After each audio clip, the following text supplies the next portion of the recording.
Should we talk about the manager guy? Oh, no, wait, can we please? Because this is the first You know time about the manager? No, is it the place I almost got kicked out of because of you?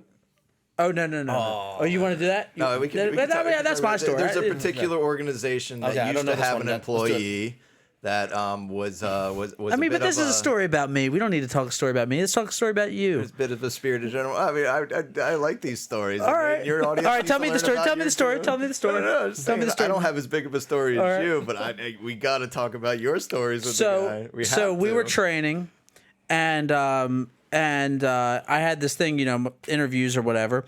So I wanted to have Eric come in and be my translator, not being my actual translator. Not actually being. Well, I warned you in training. I told you I was going to do it. You just didn't believe me. He just dropped the ball on you right then. No, we were training. It was literally 3 months in advance when he heard he was having this fight. He's like, Eric, you're gonna come to the corner as my translator afterwards. And I'm like, we're in the middle of jiu-jitsu class. Like, I'm soaking wet in sweat, sitting there. I'm like, yeah, and going on, getting my next round. No, there was a bit of a joke about it, and you didn't think I was gonna do it, just like everybody else. You doubted me, Eric. Never doubt me. Never doubt the dude. So you did it. You did it. I remember being on the side watching what was happening and just dying laughing. Yeah. So piece of garbage. so I called him in. I'm like, I need my translator. The whole thing was I was gonna have you translate for me, but I was still gonna speak English. But it was gonna be like a thing to where I don't speak to the interviewer. I don't speak to the interviewer because he's not good enough to speak to me. So he has to speak to you, who speaks to me. You're the mediator,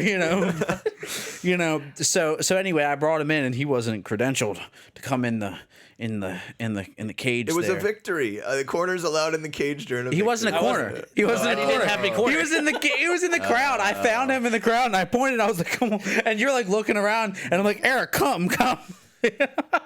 Yeah. So he came. But then the thing was, the guy stopped me outside the cage. He's like, "Why are you going there?" I'm like, "He told me to. I don't know." He goes, "Okay." And the guy standing in the cage lets me go in. Okay. Said fine. He's like, "Just take off your shoes." I'm like, "Okay." It's official. It's official. So the employee let me go in. Then I was like, the certain individual that if you've been around the scene for what 10 years, 15, you've definitely encountered this guy. So he started yelling at him, and he's walking off. I'm like, I need my translator, Eric. I need my translator.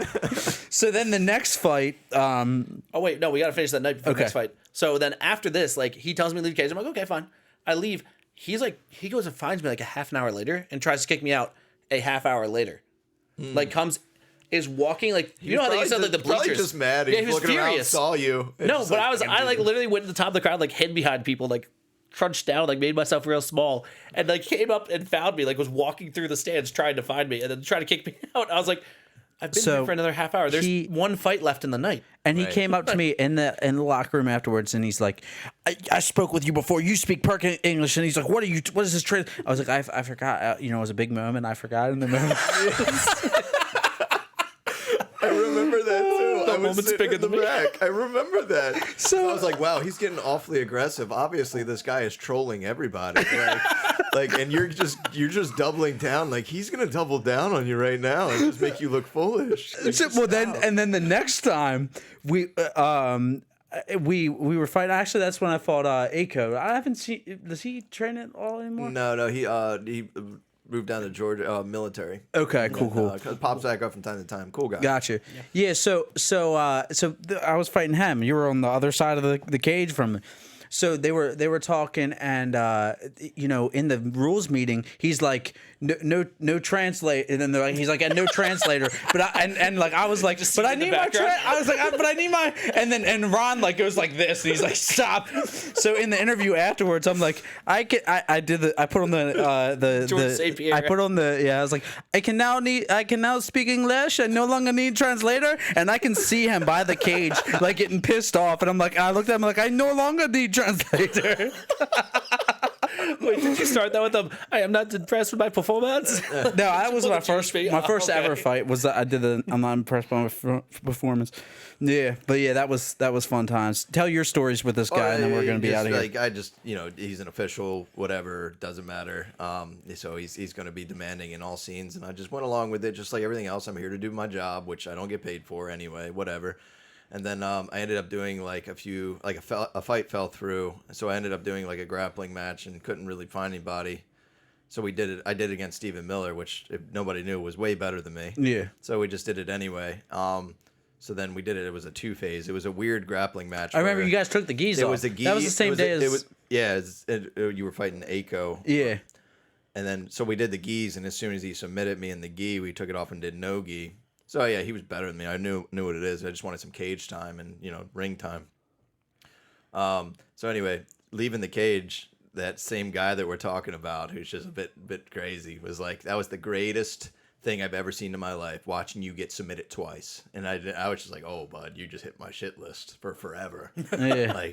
Why the hell would you say that to you? Exactly. That's a nasty a-hole. I was lenient up until that point, but at that point, I'm like, nah, bud, you got to be put down. And I remember him talking. I remember him talking about.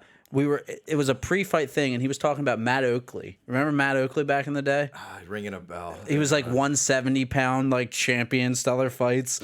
Like he never fought pro or anything. Ringing a big bell. But he was. I remember him talking like, I told Matt Oakley that last time he took too long on his entrance, and I'm gonna fine him, or like I'm gonna deduct a point.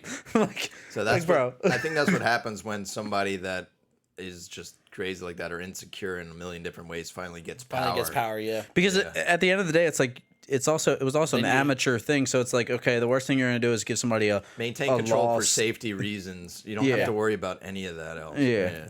Took it too far. He took it too far. I guess his application to the UFC got declined and took it to heart. Dana was like, he was like, Dana, I've been managing these amateur fighters. I know what I'm doing. after remembering that guy, that's the voice I feel like makes sense for him as a person. That's how his voice goes.